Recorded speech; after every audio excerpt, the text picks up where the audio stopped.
The following program was provided by an independent producer solely responsible for its content. The opinions expressed do not necessarily represent the views of this station, its staff, board of directors, or underwriters.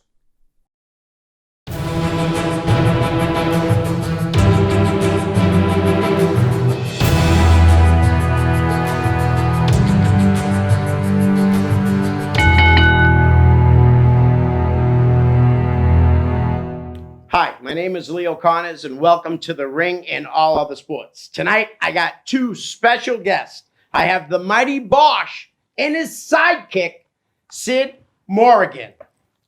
Guys, thank you for being on the show. Thanks for having us. I appreciate this very much.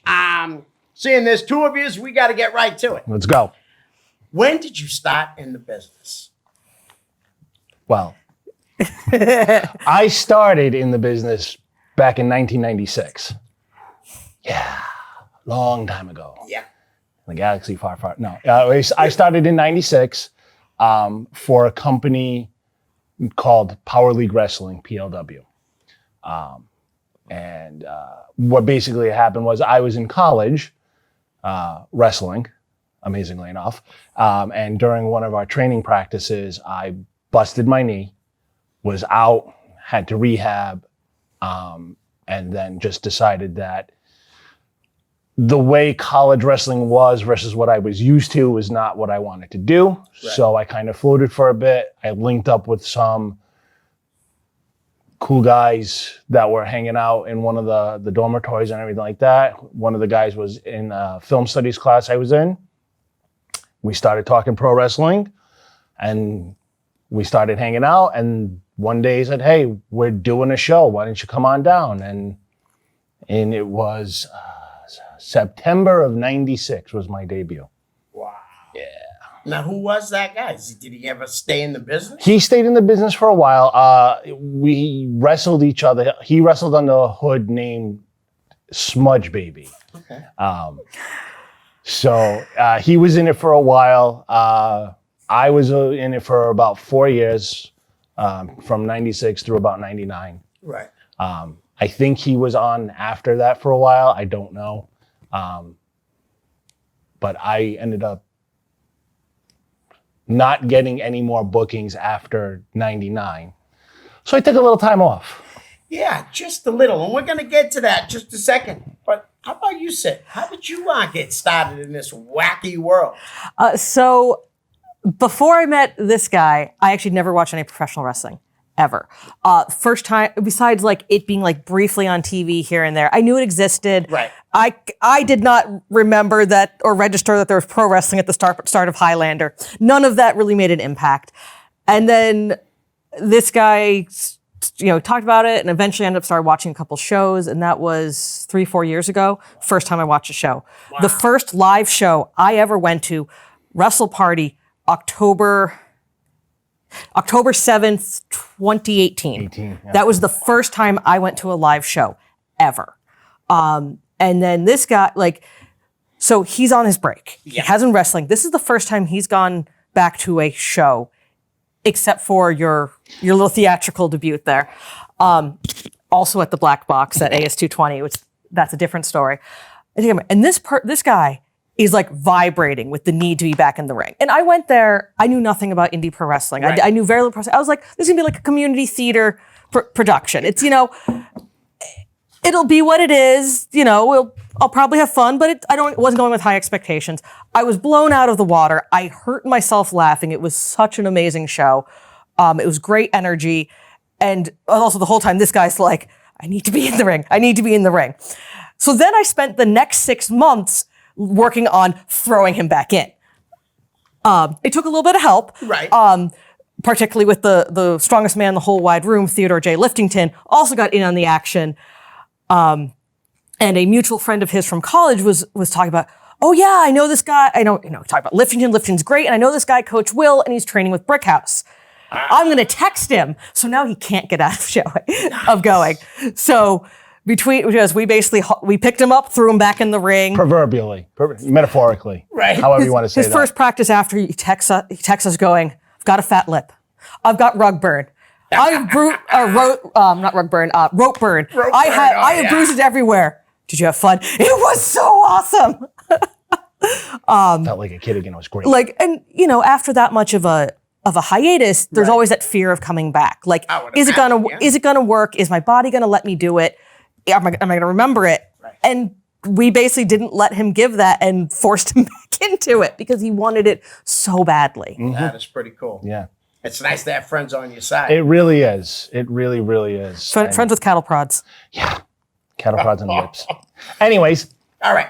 So like I was saying off air, I was on the internet looking things up for this interview and was quite surprised to see that you started back in 96 and then stopped in 99 and came back. Well, what made you stop?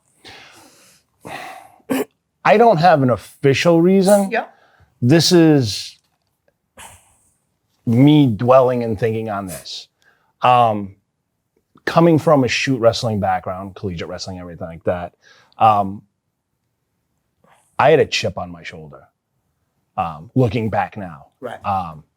I thought I was high and mighty. I thought I was king of the ring. I thought I was the be all and end all. I didn't think I needed to get real training or professional wrestling training because I was a real wrestler. So I could do it all and I could beat everybody. And I think what ended up happening, and again, this is all just supposition. No one's actually told me this, but this is what I think. I think I just got too full of myself, felt a little too entitled, and I think they just stopped booking me. Okay. And it was a thing. And then a few months go by, turns into 6 months, turns into a year. Things happen, things change. Right. You stop sending phone calls because it was early 2000, so we weren't really texting. Right. You remember that. Oh, yeah. That was a lot of money to send a text back then. Yeah. So I just wasn't getting responses and stuff. And finally, myself, I was just like, well, forget this. If they don't want me, then... I tried looking around for other options and opportunities, and I was in the wrong mindset. It was the wrong time, and just not something I could handle or deal with because I thought I knew it all, like most 21-year-olds do. Oh, yeah. But 21-year-old guys, we know everything. Yeah. And it's starting to be even younger now. My grandson's 14. He drives me crazy because he thinks he knows everything. Well, how did you guys end up as a pair? Now, and you came back, and I asked you off here, and you said, and you were trained by... When I came back, like Sid said, when I came back, it was because they had found, through a mutual friend of mine, Brick House was training. Right. So we got the information about the Brick House training at the Chop Shop. At the time was Chop Shop 2. May it rest in abysmal pieces of debris. It was at the Chop Shop 2. So I finally went to a practice there and started working. And they were running practices once, twice a week. And I started going. And it was like opening up a dam because it was just like, this is where I'm supposed to be. This is what I want to do. This is what I need to do. This is what I've been trying to do. And it started flowing, and it was just amazing. So Brick House is responsible for the second coming of Bosch. Sure, we'll go with that. Brick House is the reason, mainly the reason that I've been able to come back this time. Right. Nice. And how did you guys get together? So we're nerds. Yeah. We are huge nerds. If the superhero gimmick isn't a clue. Yeah. We met through gaming, specifically what's called live action role play, where you create a character and you basically do improv. Okay. You're like, here's the setting, here's your characters, go have fun, tell a story. Right. And the thing about LARP is it's either no contact for safety reasons, because it's like inside a building and you don't want to break, the cameras or the lights, or it's outside in a field or in the woods and people are hitting each other with foam cover swords. There's still safety regulations. So it's lightest touch. Yeah. No one ever told me that wrestling was full contact storytelling. That's what people needed to tell me to get me into it. So we started hanging out with that because for me, more than anything, it's about the story. Right. Like, it doesn't matter it doesn't matter if you have all the pieces, if you know where it's going. Sometimes you don't have a long-term goal. Sometimes it's a short-term. But you get two characters, you give them a reason to fight, and you see what happens. And you can get some really amazing stories. You make magic that way. You can also get really ridiculous ones, because one of my favorite things to do is be like, okay, so hear me out. Here's this really, really stupid idea. And people look at me and they're like, this is the worst Shaggy Dog story I've ever heard, and I love it. And it's about wrestling matches. So yeah, we were hanging out, and again, he pulled me into wrestling, sort of like got me into it. Wrestle Party made me sort of opened my eyes to what the local indie scene was. And then when my work schedule allowed, I started going to trainings with Brick. And it wasn't that often. I was like able to make like once a month, because it's 2 hour drive from my job to training. So there was a little, my training has definitely been not as regular as it should be. And then I've got like the wrong background, because I have martial arts training and some of that works against you. Right. It's also funny because, judo background. Judo, you do front break falls. It's not how you fall in wrestling. But also, you don't in wrestling, usually, just casually do them on the hardwood floor. Yeah. So then she started training, I was training, and Brick House is running a show in Orleans, Mass. Yes. Down by the Cape. By the Cape. And he's like, all right, I'm going to put you with this guy and you're going to be a tag team. And we show up day of, and it's my first show back.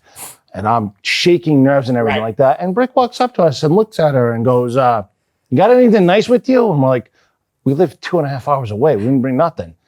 She's like, I got my motorcycle gear with me. He's like, go, put it on. You're going to be a manager and you're going to manage them. I didn't know what managers were at the time. I hadn't been watching wrestling a lot. Right. And because of the undercut, people kept mentioning Luna. And I've looked her up since, and, bless all your hearts for saying, I remind you of Luna. I don't have nearly as much chutzpah as her. I can only aspire to be like Luna. Luna was great. I have learned a lot from watching videos of her doing managing.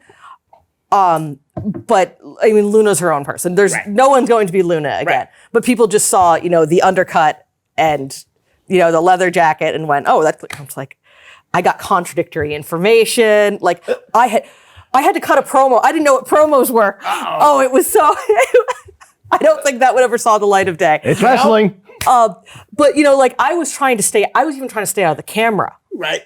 After they're like, why are you doing that? I was like, I was trying not to block the rest. They're like, no, you're the manager. You're part of the show. So it's been, I had to figure out what my name was, because the last name I had would have made people think I was copying off of Seth Rollins, which I wasn't. Because originally Sid was Sid Rollins for Sid and Henry. Yeah. You're a music guy. Yep. Right? Sid and Henry. Right. They're icons in their own right.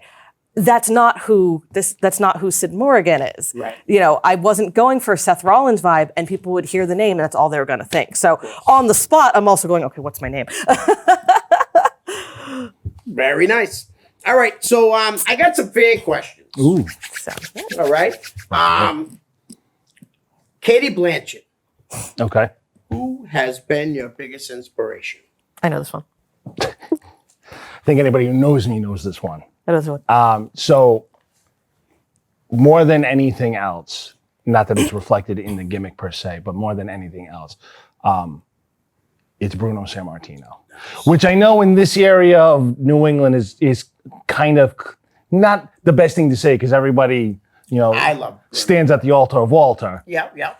I mean, he earned it. Yes, but, no, absolutely not. But Bruno's your guy. Bruno's my guy, and that's because my family are Italian immigrants. Oh, okay. So in the territory days and in the things like that, Bruno was the guy. Yeah. And he was basically the ultimate Italian, because he was popular, he was rich, he was well dressed, he made it, he survived. So it was so I grew up with that. Nice. And that was always my thing. Yeah. I grew up in the 80s, so the next one down is Hogan. Right. Because that's where the superhero mystique comes from. Hogan was Hogan. Right. And obviously Andre. Yeah. I was always big. Not Andre big, but I was always big. And that was a thing. So those definitely are like my three. Those were the three that did it for me. All right. And how about you? So again, I didn't grow up watching wrestling, so I come from it in really weird way. Like the angles I always take on it. So I didn't have the childhood wrestling heroes. So like, you know, who I don't have the icons from my childhood. I didn't have access. So I also only had 3 channels growing up. I channel 2, channel 3, channel 4, and once we got the big rotator for the antenna, we sometimes had 61. Wow. Sometimes. So I didn't have that. When I started, like, so I got this really eclectic education with wrestling. Like, occasionally I'd flip through the network app and watch old stuff. I really wish Sonya Deville was working in the ring more. She's doing commentary. She's doing good there. I really enjoyed her work. I don't tend to do heel, but I'm really a big fan of, like, I was really impressed watching Britt Baker, what she was doing in AEW. Like, she made a brand for herself. And I've actually, she did a match with Red Velvet, and I'm like, we need to rewatch this because they're doing technical exchanges here that I don't know how to do, and I need to learn. Right. Like some of the chaining and the exchanges, and I was like, those transitions were beautiful, and I need to study them to learn how to do them. So like I come to, like, again, this weird thing. So that's, you know, I figure I should mention a couple of women who are in the business. I also, you know, coming in, I really liked Finn Balor's work. Yeah. I like Keith Lee's work. I think it's, people always forget, and I can use this gentleman as an example. People forget big guys can leave their feet. Right. And the funniest thing actually about Keith Lee is before we had known who he was, because we were just getting back, like we were in our first 3-4 months back. We hadn't been following Limitless yet because we were just finding our ground, and there's like 20 companies in Rhode Island. And he had a feud going on with Devin Baker. And Mr. Derek Simonetti, who's been here a bunch of times, was running commentary on the first match. He's booked for RWA. It was Legacy. First match with RWA, which is T Phoenix's company. Yes. He's booked against Devin Baker in a match. And people expect 2 monster guys, because you've met Devin, you've seen me, we're big. Yeah. So they're expecting Haas. Haas. They were saying a match. They did a cruiserweight match. Wow. And by crew, like we were just fast, we flew, we did things that people didn't expect big guys to do. And Mr. Simonetti was like, if he does a moonsault, I'm gonna myself. So fast forward to actually almost the anniversary, the Halloween show. He's against, you know, we've had a couple matches. He's against Devin. It's also Halloween, and we love Halloween. So we actually got a custom Tron done up. It's the Star Wars intro reel. Oh, cool. And it's like, we literally was like, told the story of this, you know, 6-month feud between the mighty Bosch and Devin Baker. Whole intro, you know, with the music, fades out, and then, you know, he comes out their intro. We come out in Jedi costumes with lightsabers. The kids go nuts. The match happens. We have fun. He does a second road moonsault, which apparently Keith Lee had done 3 weeks out. Or like, and then right after we just are like, oh yeah, there's this guy, there's this big guy on WWE who's doing second rope moonsaults. We're like, he's the same size. Yeah. Like Keith and I, basically height and weight are they're the same size. So, he's just got the contract. I don't. Right. And they're dropping the ball with them left and right. Yeah. That's another story, but like the man can move and can work in ways that people don't expect. Right. People forget that big guys can be fast. They tend to deliberately slow themselves down because they're bigger and, you know, will knock glasses of water all over the waitress. Stop. Anyways. But it's a thing. Right. I like watching wrestlers that have strong shoot backgrounds. I love there was some of the work that FTR has been doing on AEW. Yeah. Just seeing them go traditional, seeing the grapples and transitions. I love it because to me it builds a better story. Right. I can appreciate you know, the aerial maneuvers and the stunts, and those are very hard. I can't do it. I got lead in my behind. It's beyond me, but I appreciate, I like the subtlety. Right. You know, it's not even always subtle, but you like the technical. I like the technical. I like the flow. Technical can be flashy though. I've seen you do flashy things that were very technical. Yeah. They'll have to wait for that match to be aired. All right. So I got another question from we'll go with Switz next. Okay. Switz. What's a move or skill you have as a veteran wrestler that you didn't have when you were a young guy? Move or skill that I Because a lot of your big things are actually pulling on your shoot background. The biggest thing that I do now that I Yeah. didn't do when I was first starting is I've slowed down my pace. I've learned to be more methodical. Right. When I was wrestling in the 90s, as we explained and everything Yeah. like that, I didn't understand psychology. Okay. I have a better understanding of psychology now. Right. And that comes with age and refinement and Yep. everything like that. A lot of the stuff I did back then wasn't helpful to storytelling, Okay. which I think was part of my problem and why I stopped getting, Stop getting booked. as I said. But now with the gray hair and everything like that, I know all about that. the psychology is definitely more of a thing for me because I understand how pacing can work. I understand what's going to work better Yep.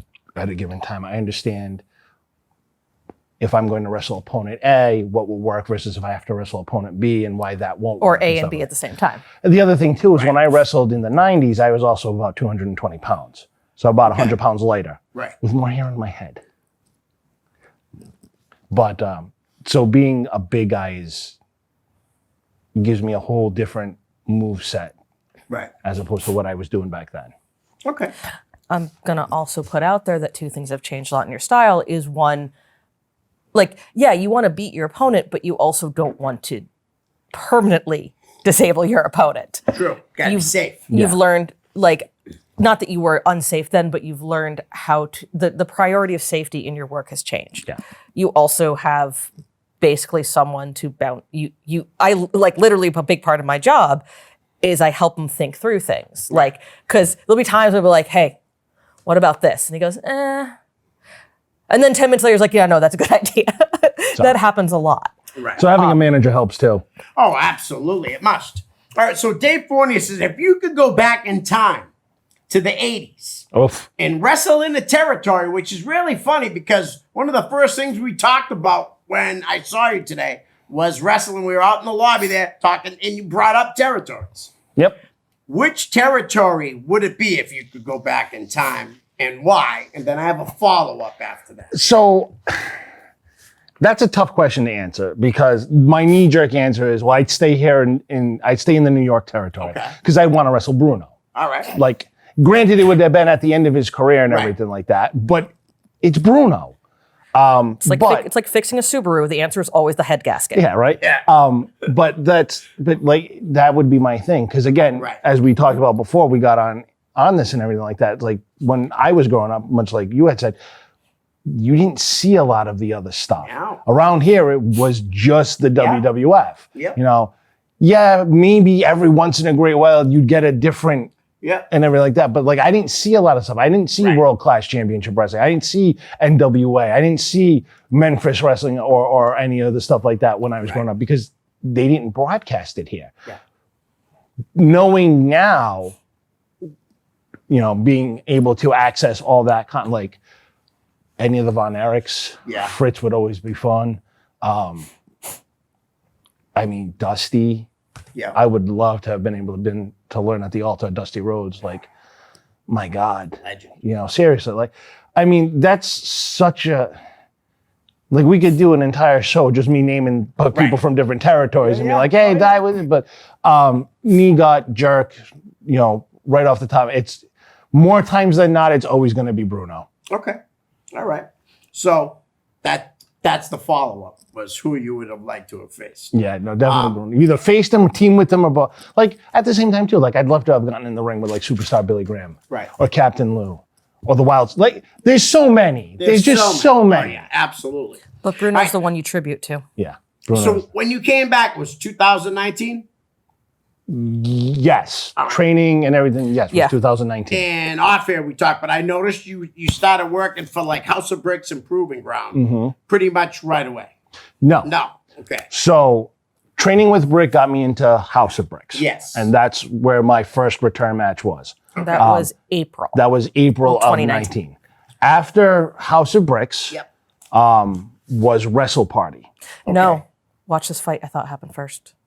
Maybe it was Watch Yeah. This Fight. So Nick Kucheri just wrapped his running this company called Okay. Watch This Fight Wrestling. Yep. He was charity shows. wrestling. Oh, And nice. Okay. he was doing this tag team rumble type thing, and he had Kevin Giles in it, who is one of the few people in the local area that's taller than Bosch. Right. Giles' partner couldn't make it for some reason. It was an injury, last minute thing. He got pulled in to partner because we needed we needed a body, and it worked well. Yeah. Around this time, we were doing House of Bricks. We were showing up to Wrestle Party and doing the work. We were helping out. Sully didn't know us, Right.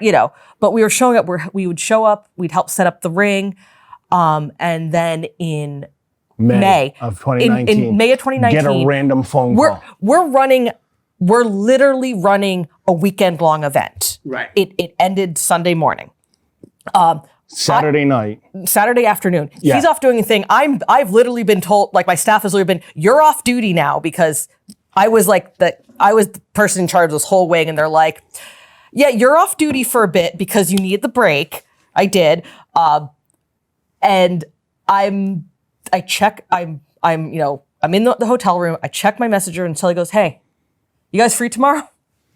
Sunday night, basically. Yeah. We're wrapping up this weekend long thing on He's Sunday like, morning. and he was like, I can use you from the show. It was the May show, and they were doing a fundraiser for a Latino community project. Yep.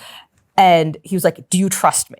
So we show up, and again, this is when we're using like the first singlet we could find that fit him, because finding stuff for bigger guys is a challenge. And he's like, so here's the idea. You're cool guy Pete. And the gimmick is basically, think the Fonz in his 40s who still thinks he's the coolest guy in the room. But he's not, because he's an awkward dad. He's also clumsy until he locks up. So we come out and we're like, what song are we going to use? And we're thinking, I go, Lowrider.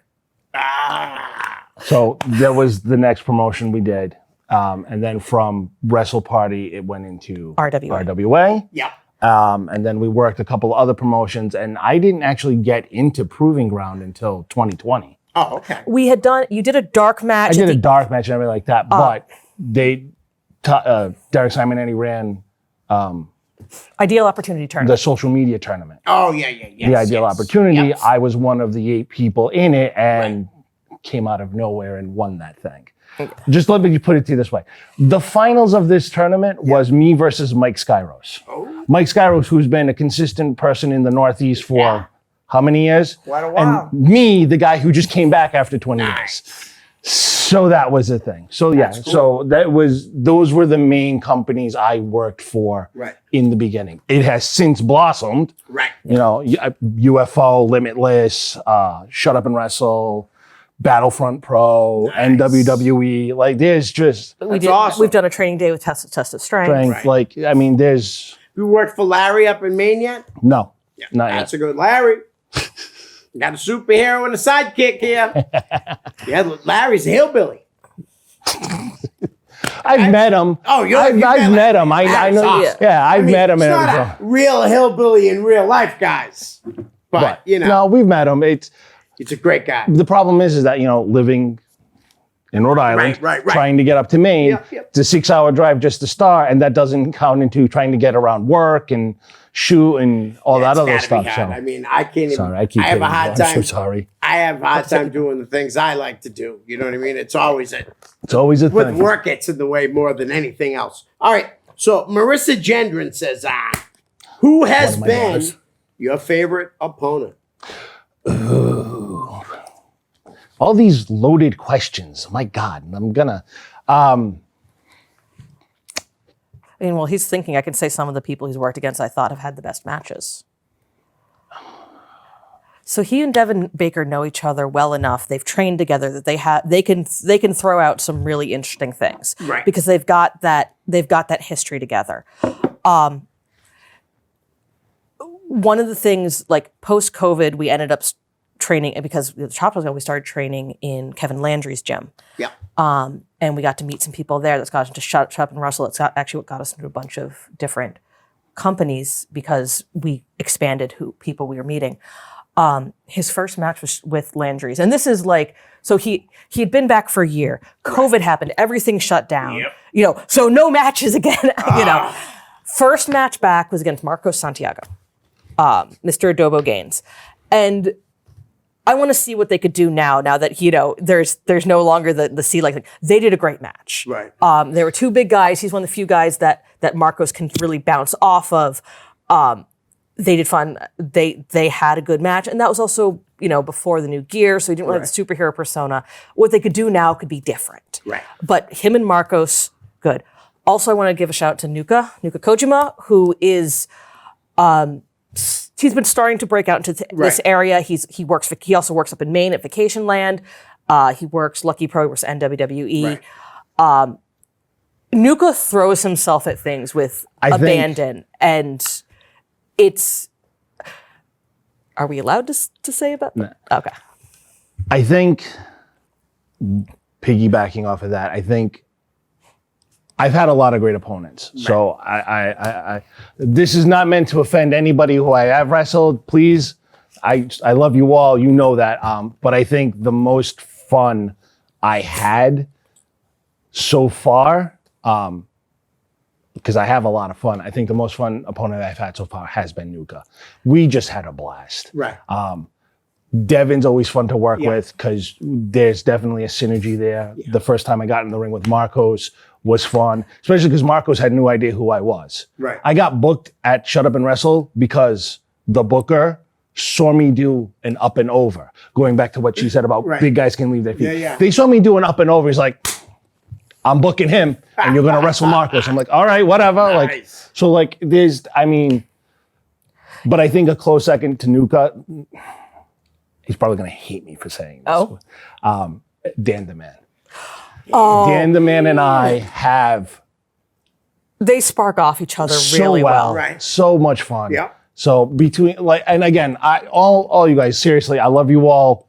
I love having fun with them. But I think Nuka and Dan are the most fun opponents I've had so far. Because Dan comes out there and starts ripping into him for being in the audience for cheering for a superhero, and he's wearing Black Adam pants or Black Panther pants. Right. So it's and so there's that wonderful irony. But no, Dan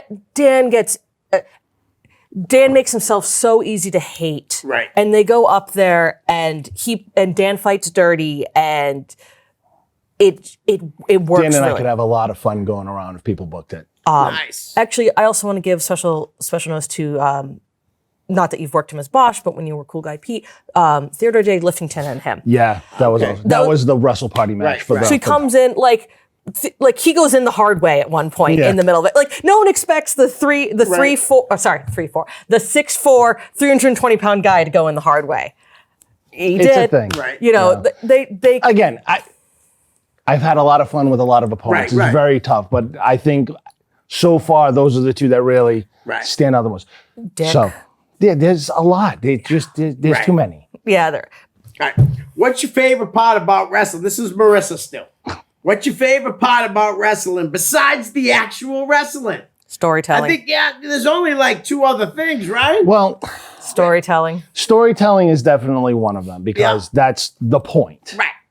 But that goes kind of hand in hand with, the actual wrestling. Right. But I think being in the locker rooms, and I don't know, maybe this is just me. I could be mistaken. But this is what I feel. Being in the locker rooms and having the younger generation, the young guns, the miracle generation, whoever, that kind of group, they've only been in it, like this is their first go, whatever like that. Come up and ask questions. Right. And bounce ideas off. Yeah. And kind of do that mentor-mentee That's excellent. thing. Like, one of the biggest things I said when I came back this go round is I want to be the person that I could have used. I got you. When I was doing it, because I needed someone to basically grab me by the scruff of the neck and be like, What do you do? stop being, now. exactly. Yeah. to be fair, there might have been people who've done that. Okay. I was just too much in my own way, in my own head to see it. So I try to be a much more visual presence in that aspect. Right. If somebody's getting a little too cocky, a little too believing in their whole no hype and stuff like that, not that I'm physically going and be like, hey, I've been around, like I just try to be there and be like, hey guys, maybe you shouldn't be doing that. Maybe you shouldn't be throwing 15 super kicks in the match because the match before you and the match after you are also going to do that. And you're going to get, you know what I mean? Be a little humble. So something like that. And that's the thing too. Like we did a fair show out in Western Mass. No. East Connecticut. East Hartford. Sorry, yes. East Hartford. A biker show and everything like that. Okay. And there were a couple of, no, not the Wishes on Wheels. Oh, you're not talking about the Wishes on Wheels the convoy. one for Oh, okay. Landry. Okay. The point is that, there was a couple of guys there who have been around for 20 something years, active. Yeah. And there were a bunch of people who only been around for like 2 or 3 years. Now, there's some like, we don't know who you are, you don't know who we are kind of thing, but it's like, hey guys, you see that guy over there? He's been doing this for 25 years. Maybe you should go say hello and introduce yourself. Yes. And not in a, oh, you guys are being stupid kind of way, but in like, listen, it's a respect thing. Right. He's obviously done stuff. So, and kind of sort of like that. And that's one of the things that really brings me joy. Right. Like I get to do that. I get to help. Yep. I get to see these kids and they come up to me. Like a lot of them have come up to me in the recent months and been like, hey, did you see my match? What did you think? And I try to give them feedback. Or if I'm wrestling these younger kids, like when we did the Wishes on Wheels convoy show over at UConn and everything like that. And I had, a couple of kids in there and we did the match and everything like that because it became a handicap match and everything. And after the match, we talked and like, well, this is what you did and this is what you could have done better, but you did this really well. And, the compliment sandwich, this was great. You could have done this better, but this was also awesome and things like that. So that's my big thing. Like that's the thing more than the wrestling. Yep. Because obviously the wrestling is the whole reason we're there. Right, of course. But the helping elevate the back room, the locker room. Yeah. Giving back. And it's not just the new generation or whatever you want to call it. Anyone. It could be anyone, You're sitting there talking with it. Like I'm learning still. I'm opening my third eye and listening and taking things and trying to talk to people and be like, well, I did this. What did you think? Hey, I saw you do that. That was really good. Oh my God. But if you'd done this, it's that give and take. And I think that's something that really elevates a show, elevates performers, elevates workers, builds brand, builds business, and makes everybody go home happy. And if that's what happens at the end of a show, then we did our jobs and everybody's good. Right. You know what I mean? And so many people have sat right there and said that they've learned, like 20-year veterans, like you said, have learned from a guy that's only been in the business 5 years. You can learn something from anyone. Yep. And that goes in all walks of life too. You really can. All right. DJ Ruggiero. Did I say that right? Yep. All right.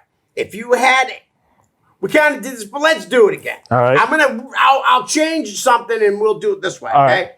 Right. If you had a time machine to use for finding a tag team to wrestle from any point in wrestling history, who would you visit and how would you challenge them? Oh, wow. So you can have Sid tag team partner, or you can have. I love you. You know I do, but you know who I'm going to say. I always know who you're going to say. So, so in my first go around, I was actually a tag team wrestler. How do you pronounce the name?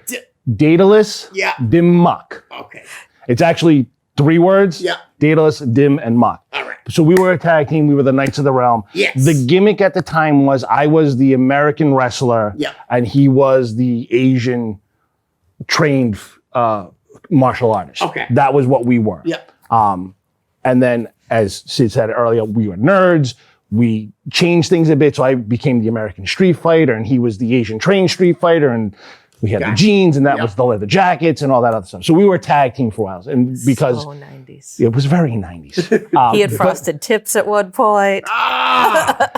and now I have none. So I mean, so Yeah, they tip their gray. Yeah, Like mine. exactly. So back then, there weren't a lot of tag teams. There wasn't a lot of promotions either. Right. But in the promotion we were in, there was like 2 other tag teams. So we started a tag team. PLW? PLW. Yes. Former PLW tag team champions. Nice. I got a bit of trivia for you too. So right. we'll do that later. Probably gotta flunk it, but I'll try. That's fine. So I would go back and get Daedalus, and we would go challenge the Steiner brothers. That would be the first team we would challenge. All right. The next team we would challenge would be the Road Warriors. Oh! Not the Legion of Doom. Nice. The Road Warriors. Right. Because when they got to Vince, they watered down. I'm Go to sorry. Japan to wrestle them. That would be even better, right? Yes. The third team Yeah. would have been the Mega Powers. And They were the Mega Power. yeah, I'm a Hogan fan. I will always be a Hogan fan. I hear you. Good, bad, or indifferent. He Right. did amazing. Absolutely. You know, Absolutely. so, but those would definitely be, because that's what we were, you know? Right. And then fourth, just because of how we looked when we put the jeans on. The fourth team would be the Outsiders. Because I was such a Kevin Nash. Wait, really? Oh, you have to look at the gear. Just look at the gear from me in the 90s. Singlet, black jeans, black boots. Yeah. Red singlet. Red singlet. Like, it's such a thing. So Nice. that would definitely be that, because that was the thing. We needed to find a niche because there were so many single wrestlers. Right. So we became a tag team, and we had tag team feuds, Nice. and that was good. All right. So the last question I have is, and he's got one for both of you. Ooh. All right. So Stephen Oliveira I spell it chud. wants to know, Sid, where do you draw inspiration from when it comes to the Raven Queen character and motivation and inspiration for your promos? Okay. Great question. So Thanks, Stephen. Let's Thanks, everyone, for let's that. not pull a Todd though, because we want to hit the name. I know, no, we've only got 15 Yeah. minutes. So the Morrigan is an actual figure in mythology. She's either a singular or triumvirate goddess of war. Also harvest. You'll find in a lot of mythologies you have goddesses of war and harvest. Yes. Blood makes the grass grow and all of that. Or the king is the land. But so the Morrigan it's a figure. Right. She's associated with corvids, with crows, with ravens. Also ties into my own ancestry. If it's not obvious, I am of Irish-Scottish descent. I am not. It's very surprising I'm not getting a sunburn under these lights. Amazingly enough, we didn't have to do a wipe. No, I'm kidding. I'm teasing. So I pulled a lot on sort of that. There's a whole mythology to Sid that probably no one's ever going to know or even cares to know, and that doesn't matter. Right. It works for me, and I know it. And it married really well with concepts that were already going on with Bosch as we were figuring out what this version of Bosch was. Because when Bosch came back, first it was, here's the first thing that we can get. Here's a singlet that's better works for working for heel. You know, we got the boots, we got this blue singlet that sort of reflects the shoot background, and we got this leather jacket because Dogface Gremlin. Right. I was a huge Rick Steiner fan. Huge. Bond breaker. Love But him. he's always had, since he's working in the 90s, he's always had the emblem with the bird. That's actually where this comes from. It's a bird. The Raven Queen, we have this nice little tie-in. Right. So it's sort of it's got a lot of aspects from sort of the mythology stuff. There's a little bit of some of the gaming and different things. For promos, some of it's honestly me shit posting. It really is. Language. No, I'm kidding. We're okay on Leo's show. There's only, that's the only way I can say it. And so other, it's, figuring out, watching what other people do, watching how promos work and figuring out what works for me. When I can think of something that isn't just, I'll see you there at this show, at this time, fight this guy. I try to do something like that. If I can do a story, I can. So I cut one against King Leon for NWWE, and I referenced every one of his gimmicks in it. Nice. Maybe not everyone got it. I knew it was there. I had wordplay, I had lyrical density, and that made me happy. So I go for things that entertain me. Or we do stupid things that make people laugh, because if you make someone feel an emotion, they're more likely to remember you. Right. So he's working Jamie Tucker for the last Brickhouse Cup match, which was with RWA. And they, RWA's been doing all these little vignettes, and we didn't have one for This match. this match. So it's like, look, like there's a lot of stuff going on in life right now. Getting something in there, but we wanted him to be in more promos because it shouldn't just be me. Yeah. When Paul Heyman talks, usually whoever he's representing is there. Yes. Sometimes it's just him, but not always. So I was like, okay, hear me out. We're going to have the Brickhouse Cup on a table. You're going to drop a bowl of popcorn. You're going to drop a copy of the DVD of Back to the Future because it's the future Jamie Tucker. Little things like that. And then we just put the show card, So it's what's the thing, where can I take these elements and put them together in something that's a little bit clever? Because if I can make it clever, I will. I can't always. I am not infinitely inventive, but when I can, I do. All right. And Bosch, when you came back to wrestling, who was your biggest help reacclimating you to the sport? Yep. I mean, I think that goes without saying. Definitely in the last 50 minutes. Sid definitely was very instrumental in getting me back in, finding a way for me to get back in, and helping me basically stay there. The thing that Sid didn't mention when they were telling the story was that the person that helped them was Theodore J. Liftington. Nice. Now here's a little bit of, did you? I mentioned. Okay. So here's a little bit of thing. So as we are part of this gaming community, we're at one of these games, and I'm sitting there, and Sid's off to the side doing Sid things. And to be fair, we'd be like, "Hey, there's this guy coming. He does indie pro wrestling. You should talk to him." And whatever.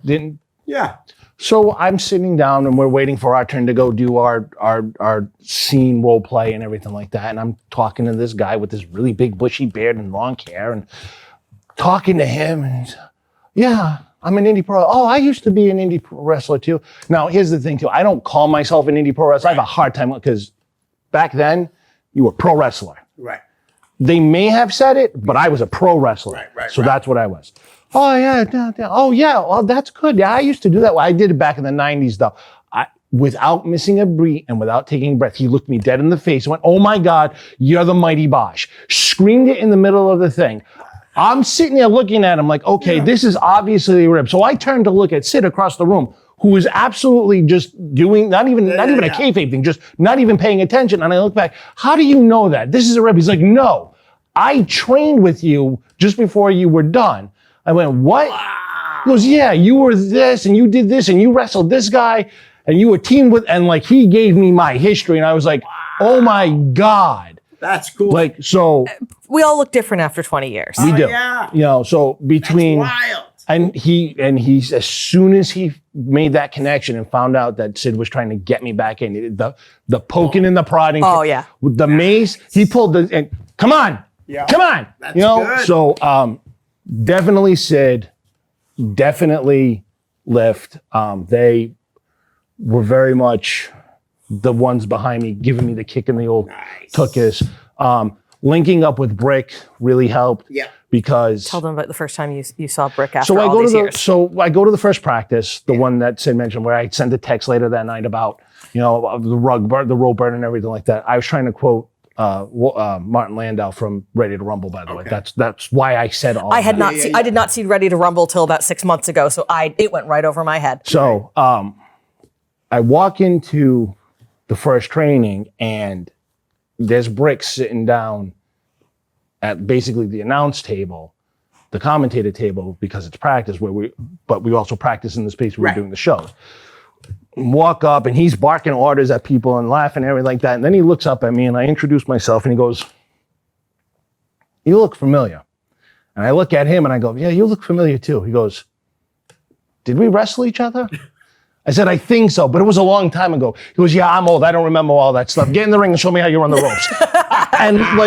and that's what and he's, I mean, you've talked to him. You know how he is. So he's definitely another one who was there. And again, between the Brick training class and going to Landry's and sometimes going down to TOS, there's been a lot of people. Sully and Wrestle Party helped out a lot too. Like, there's been a lot of people that made the comeback and made the return That took the chance on you. that took the chance. I mean, it was Right. like, this is all right. We see something here. Let's see if we can make this work. And T even said after the Wrestle Party show, which was literally like, you're playing a joke character. This isn't even your normal Right. gimmick. And said like, and even said, and this was like maybe your third, fourth match Fourth back. match, yeah. And he was like, there was something different what you're doing, and I Right. like what I saw.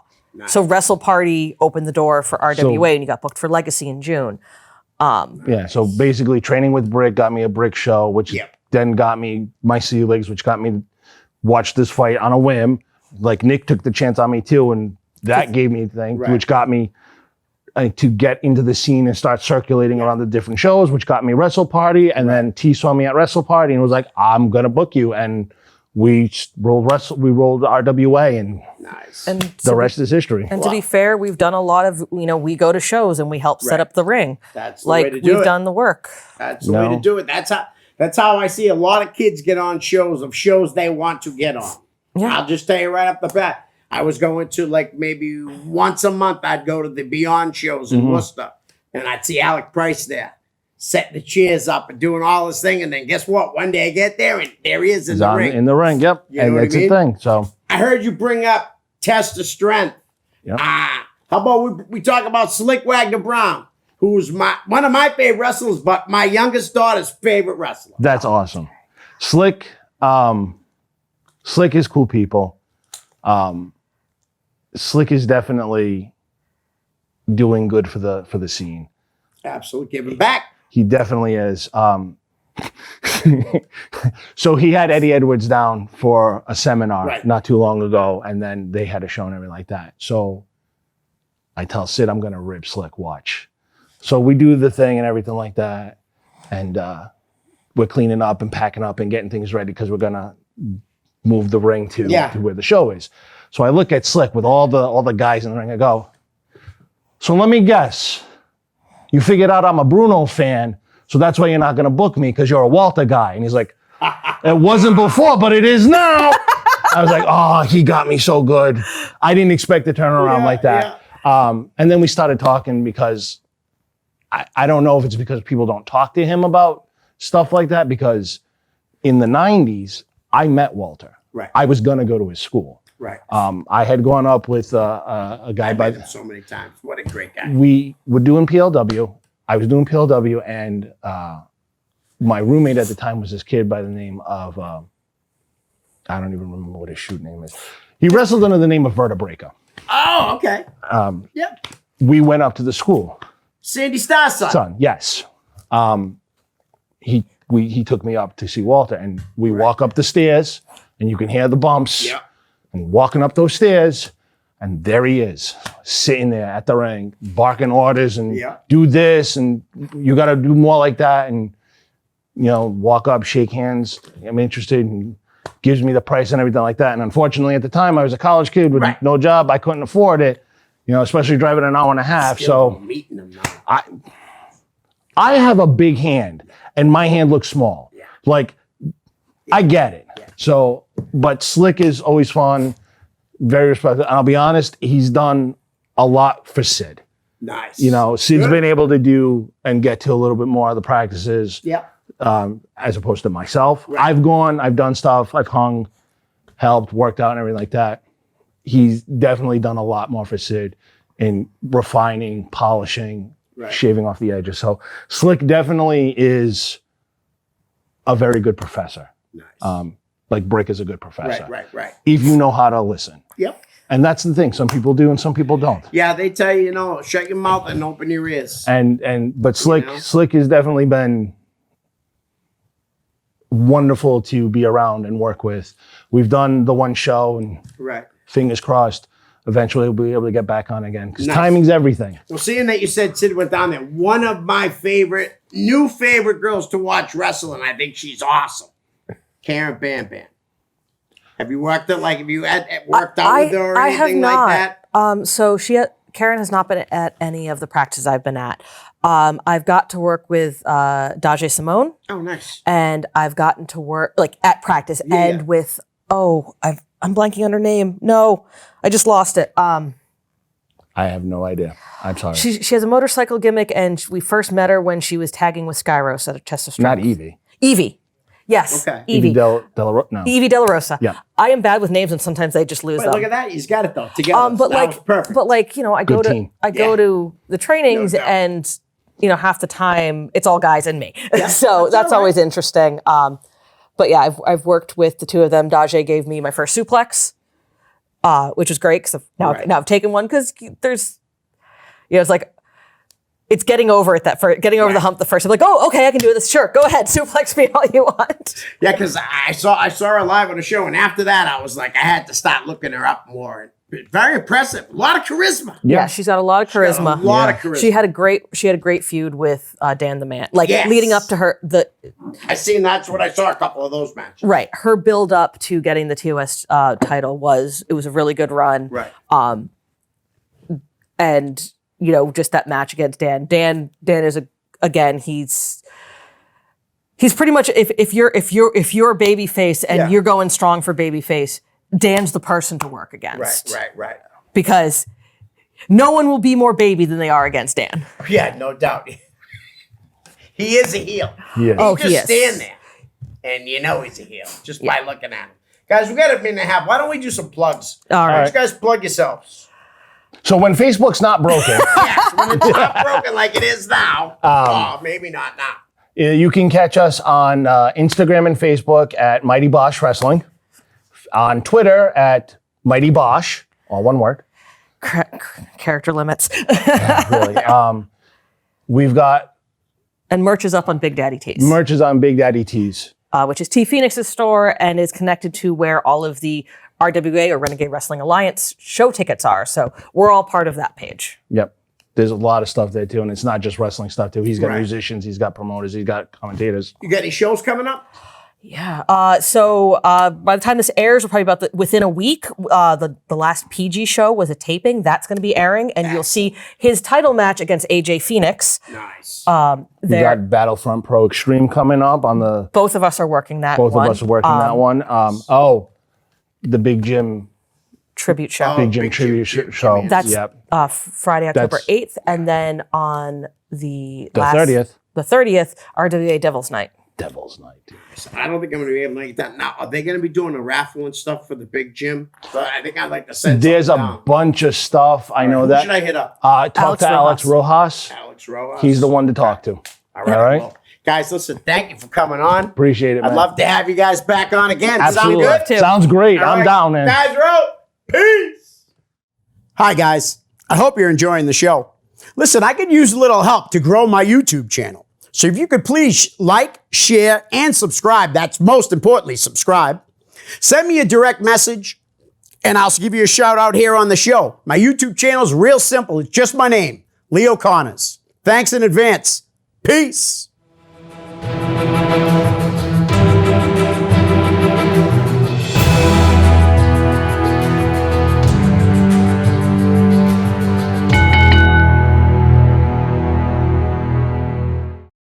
The preceding program was provided by an independent producer solely responsible for its content.